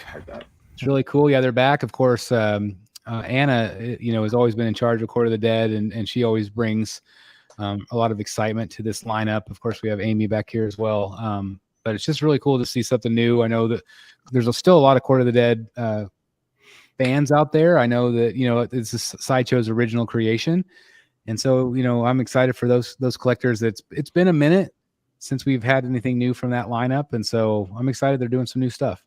Doesn't Anna's new hairstyle remind you of Halloween candy? It does. It does. She's got that two-tone thing going on. What's those things called? The candy corn? Candy corn? Yeah, candy corn. She got the candy corn coloring. I love it. Does anybody else like candy corn? Oh, I love candy corn. I used to when I was a kid. Now I don't. My favorite is the little pumpkins when they do the pumpkins at Halloween. Love those. I think this piece is. I can't wait to see this piece painted up. I think it's just cool. Mm-hmm. It's going to be great. And I just wanted to say, we were talking about Anna. She's one of the nicest. She's just a sweetheart. I've had a chance to hang out with her a couple times, and just a really great person from Sideshow. This is again, we haven't been on for a number of weeks, so some of this you might have seen before. But this is Legendary Beast. They premiered it on Jimmy's Godlike Statues. Some renders from Legendary Beast. Yeah, that's you guys hadn't seen them. Cool reveals on that show. Yeah, a lot of reveals. Specifically from the Marvel stuff. I like that right there. Mm-hmm. Billy, you getting any of these or no? I want to get my Iron Man first. True. Yeah. Good point. This one was I think this one they said it was a traditionally sculpted diorama Yeah. that they have in the 1/3 works. Monstrous thing. This was a DC, which was cool. This is a cyborg Superman. This one I'm kind of iffy on. Me too. It's just okay. It's just, yeah, I feel the same. I feel like it's just okay. This one I like. Did a pretty darn good job on theirs. Yeah, I like the Manhunter. This one's cool. I like the flow of it. A lot of different portraits, obviously. Looks good. This one is that Dark Side. Again, these are all just like, ideas that are going to be popping out. They could change, obviously, but just initial renders and things. It's fun to think about. Did they do like a Daredevil too? No, I don't think so. I don't think so. That they showed Yes, something. it's got a nice one coming in 1/3. Yeah, they do. I feel like there was. I'll wait for the rest of the photos. Oh, that was the one. Black Panther. Black Panther looks good. This is Yeah. the one I really liked. I like that a I lot. do like it, and it comes with a separate base. I mean, I'm not a Marvel guy or a Black Panther guy, but I really like this is something like I would buy just based off the looks of it. I think it looks badass. It's cool. This was also teased since our last show. This is the Weapon X. Love this. They're gonna sell a gazillion of those. I love it. It's so well done with the water effect. They better price it right though. Yeah. Is there going to be a light up on this? Yes. Yep. Yeah. This is so awesome. I know people are saying that they would get like an acrylic and kind of make the tube. Yep. Yeah, Which is a great idea. Which can be done, and that's a great idea. Great idea. Yeah, this is a great piece. I actually like the other portrait, the one with the breathers like in his mouth, right? Yeah, because one it's off actually to the side. it's off to the side with his hair flowing all Yeah, crazy. man. Was this one Danny? Say again? Was this one Danny that sculpted this one? Oh, Bell. No. Was this Canale or something? Yeah, that's Canal. Oh, it's Canale. It's great. I didn't know how I felt about the bubbles being like on him and stuff, but and maybe I still have to see it, but I like it. It's awesome. Really, it's really well done. This one was not as well received, but since we've had our last show, this one was now out for pre-order. Too cartoonish. Well, it was a weird decision. I mean, they've been on a roll with their X-Men line. Everybody has wanted a Beast forever. And then they brought this out and said it's based on the animated series. Yeah. So why would you bring out it's like the first in a new line when everybody wants a Beast to go with the line that they've been doing. For years. Yeah. Made zero sense. Really weird. I mean, I think if it had just had a different portrait, I think it would have been okay. But yeah, I just don't. Well, it does have another portrait, but but they're both cartoony. Yeah. To me. I don't know. I just don't know the character either, so I don't know. I mean, I'm not a great person to talk about, but check out All Things Art. There's a great one there. Mm-hmm. Yeah, he did a great job painting one. Phenomenal. Hey, John in the chat, there is another licensed Martian Manhunter. Tweeterhead did one. Yeah, it's a great one too. Yep. Kind of a similar pose where he's kind of looking out. Yep. That looks real. This one is, I mean, speaking of just amazing, like this is the black label. The thing that I'm having kind of trouble with is that a lot of people are saying that these are kind of like just oversized hot toys where like the bodies are PVC and the heads are PVC. So at what point is it still a statue? Where do you guys weigh in? Well, we talked about it in our private chat. I said one of the main characteristics of a statue is that they don't move. So like if you have a swap out, maybe an arm up or an arm down, that's fine. The statue is still stationary. Like once you start getting into articulation, my mind goes to figure. Because that's, as I think I have. Yeah, so this is what I'm talking about. So you can actually move the arms. So it's basically a figure.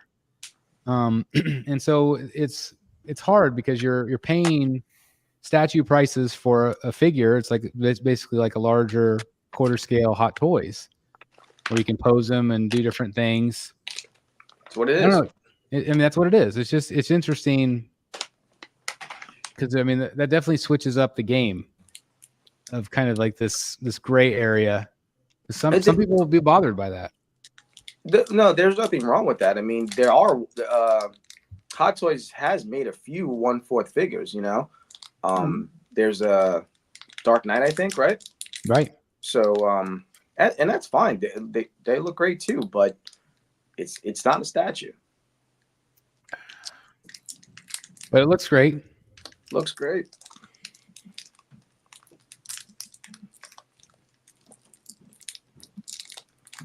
Speaking of looking great, this is a beautiful piece from Tweeterhead. Yeah. The wings on her are fantastic. I love the color scheme. This one sold very well for Tweeterhead. This is Tila, right? Yep. No. No. This is Sorceress. Sorceress. Who's Tila? Oh, the girl. Yeah. Yeah, this is great. Really beautiful portrait. Tweeterhead always does so well with the female portraits. Mm-hmm. But exclusive was such a small ES on this. 150. Look at that. It's cool. It's a beautiful woman right there. And these are quarter? No, this no. 1/5. I think 1/5. I think 1/5. 1/5. So can you go back one more real quick? Yeah. It says Mattel on the bottom. They have to get a license through Mattel or something? Is that Yeah, what it's Masters of the Universe. Masters of the Universe. That they've been He-Man. Mattel since the beginning. Yeah. Yeah, that's true, I guess. All right. Yeah, Mattel a long They time. make He-Mans and Barbies. Yes, they do. Did Chad say that the wings were going to be like PVC or something like that? I can't remember what he said, but it's going to be beautiful. Yeah, I like this one. I'm okay with no matter what it's made of. I'm okay if it doesn't break. Yep. As long as it looks good and doesn't break, I don't care. I don't want another falling owl. Oh, yeah. I didn't want to go near mine. Yeah, You should put something under it just in case. I know. Like when mine broke, just the leg broke. This is like hit the ground hard. Yeah, mine it shattered like into like 20 pieces off the wings. I didn't even realize all the little tips were broken off. And you weren't doing anything? You weren't dusting or anything? I wasn't even in the room. It's happened to at least 4 or 5 people. The same thing, Dan. Yeah. You just walk by and it's like on the floor. You're like, what? No, the I heck? didn't even walk by. It just fell off on its own. Yeah, that's what I'm saying. You walk up and you're like, what happened to my statue? Mine's in a glass case. Nobody can even touch it or even breathe on the thing. It's not even Yours like broke a breeze. too? Yeah, when I used to have it, it fell off. I had to repair it. I feel like just taking them off and just not even That's using what a lot of people have done. They're like, screw it. It's not going to have It the owl. actually doesn't look that bad with the owl off the base. You can kind of see like, the whole base a little bit better. The owl is pretty big. That's crazy. This is a statue that DC Direct's doing. They're doing a lot, more statues, some of the smaller scale stuff. So This is McFarlane, isn't it? yeah, Oh, McFarlane. What yeah. did I say? Well, it does say DC Direct, but it also says McFarlane. Okay, yeah, I'm sorry. Yeah, McFarlane Toys. It's through the DC Direct license. Yeah. So I thought that was Crazy. cool. Also, we did this this one. one. We have this review on the channel, and I want to thank that viewer for sending it in because I thought this was a lot of fun. Yeah. This thing's massive. Another big piece. So this again is McFarlane Toys, Yeah, it's like a 1/6, I think. but really tall. That was a fun review to watch. It's crazy. This was the turtles. I didn't get a picture of it, but this was also on display at New York. That was really cool. I didn't realize that was a separate piece until you told me. Yeah, separate piece, and it has kind of a light, like this glowing effect to it. It was really cool. Yeah, it looks cool lit up. I don't know what it looks like when it's off, but Yeah. Probably like that. I mean, it just looks like that. Looks like like that bottle, that bucket of slime that you had as a kid. Could you imagine having this in the front and then the turtles full grown in the background? That would look so good as a display. That's exactly what they had on display there. yeah. I was going to say it looked phenomenal. It was right in front of Shredder. Yep. Shredder's awesome. Yeah, Shredder is one of my favorites they've done. Yeah. I wonder if they'll do a Splinter. I'm surprised they haven't, but I would imagine they will. Maybe that'll kind of be the end, or I'm sure they'll do like a Casey Jones. Did y'all see the cosplayer of Casey Jones? I didn't see it. So a He few of them. looked phenomenal. I just want to give a shout out to Tom Derenick, who actually I introduced him to Eric, and Eric was so blown away by it. He's like, "Screw it! I want you to do a commission for me." And so this is the Riddler he did for him. I said, screw it. I don't want you to do a commission for me. And then I bought a few more today. Thanks, Chris. Yes, you did. He's a great artist. Threw these in too. This was the rock paper scissors. Wow, yeah, I forgot about that. Love that part. We had a rock paper scissor off between Billy and Eric. These are two of a kind because Two of a they're kind. Yes, yeah, right. On that one. they're this exactly is- alike. This is the Then after that one, I lost the coin toss for selling the badges, leaving the convention to someone. That's right. It was but that's a Sean Murphy piece, which was really cool with the Batmobile. a day full of games. Yeah, it was. There's JWR's Pinch Ooh, Joker. I like that. Yeah, It's phenomenal looking. So good. There's my Mask of the Phantasm from Finch, which turned out better than I could have imagined. And also the Carmine Falcone. I got to catch up. I missed last week's episode of Penguin. I haven't watched it yet. Oh, it It was was good. really good. No spoilers. The one with Sophia has been my favorite so far. Like that whole episode was just Sophia. Yeah, that was good. Last week's was good. This is the brand new one they just showed today. This is based off of Jock's Catwoman. Not sure who Jark is, but Jock is a cool artist. But yeah, this is based off of his Catwoman. I thought this was a cool one. Is that real red paint or is that just artificial lighting? It is real red paint. Okay. That's pretty cool. Yeah, it's pretty neat. This has started to ship the Spider-Man. I love this diorama from Sideshow. Yeah, I forgot about that piece. It looks good. I don't know if Jim put it up on his channel, but I know he advertised that he he did. was having this. So if you want to check out a review of this piece, you can check out over on Jim Mint Collectibles. Still love that symbiote too. Yeah, it's a great piece also. I just love the concept of this one. I have no idea who makes this. I don't know if it's a licensed company or not, but I thought this looked really good. It's pretty big Mhm. compared to that laptop. Unless that's like a Yeah, it looks like tablet. it's Maybe half, that's a tablet. I think it's half scale. But I thought the Chris Reeve portrait looked really nice. Are you sure that's not the J&D? It's not. Look at the base. There is no base. I don't is see it? Or- Oh, the base is different. There was on a piece of paper. Did they have white on the base or was it just a black base?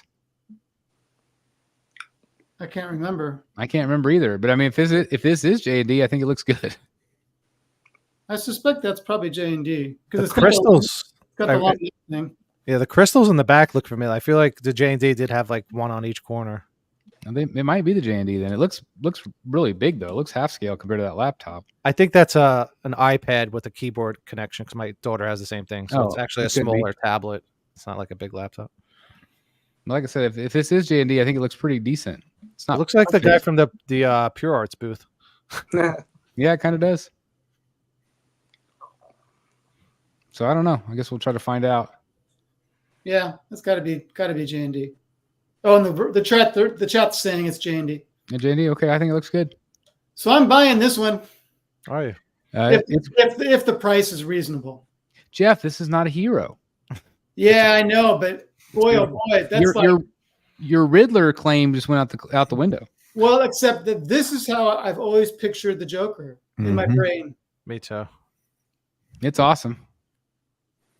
Yeah, I would love to add this one to the collection. Again, this is a quarter scale from Queen. They got to fix their distribution. Shipping Yeah. in 2030. Yeah, they do have to figure some stuff out. There are people still waiting for the Captain America over my shoulder. Wow. It took That's- me 2 years to get it, It's crazy. and I got it like 6 months ago. People are still waiting. It's ridiculous. Same. Yeah. This was a big reveal. Chat, it is quarter scale. Okay. Yeah. This is also a quarter scale that made some collectors upset. This is the Mythos Vader. But it doesn't come with the best portrait, I heard, right? It does have the ripped portrait. No, it doesn't come with the completely helmet off portrait.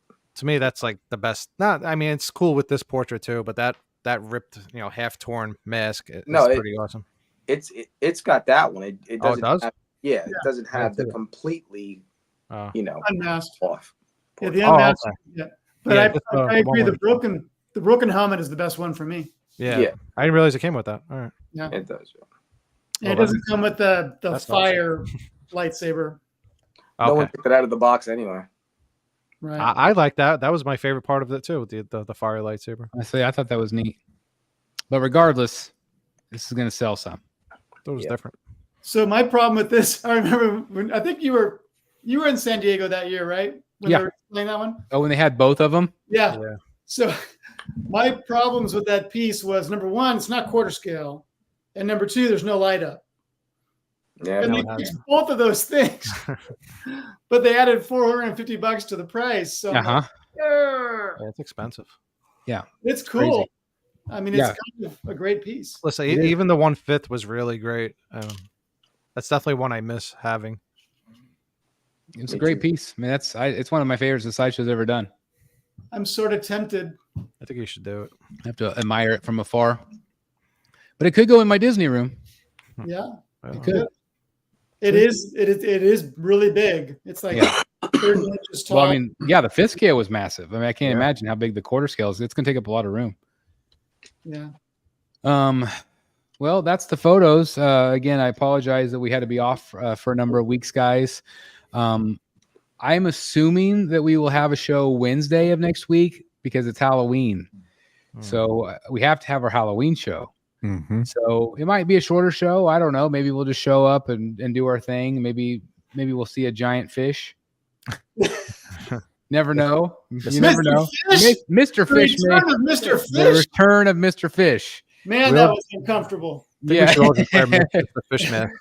You guys are gonna have to just tune in and see. But well, I'm assuming we'll have a shorter show. Probably won't look at photos next week. We'll talk about whatever's going on. And anyway, I just want to thank all these guys again. I really want to thank everybody for tuning in tonight. But I really want to thank these guys for joining me in New York. That was so much fun. I'm so glad because that was a show that I was not going to go to. Really, I was originally going to go because I was going to be able to pick this up from Bermejo himself. That didn't happen, but I'm so glad I went anyway. And it was just an absolute blast. So again, I want to thank these guys for making it so memorable. And again, Delaney, we got to get you out to one. We'll see. We'll see. Okay. Hey, All right. Techno15 in the chat. Keep an eye on Spec Fiction Shop. They'll have that piece. Okay. All right. Well, that's good. Anything else you guys want to say before we wrap it up? Thanks for coming to New York Comic-Con. Thanks for letting me come out, Billy. Appreciate you, Eric, and everybody just taking us around, showing us everything. It was an incredible weekend, and I really, really needed it.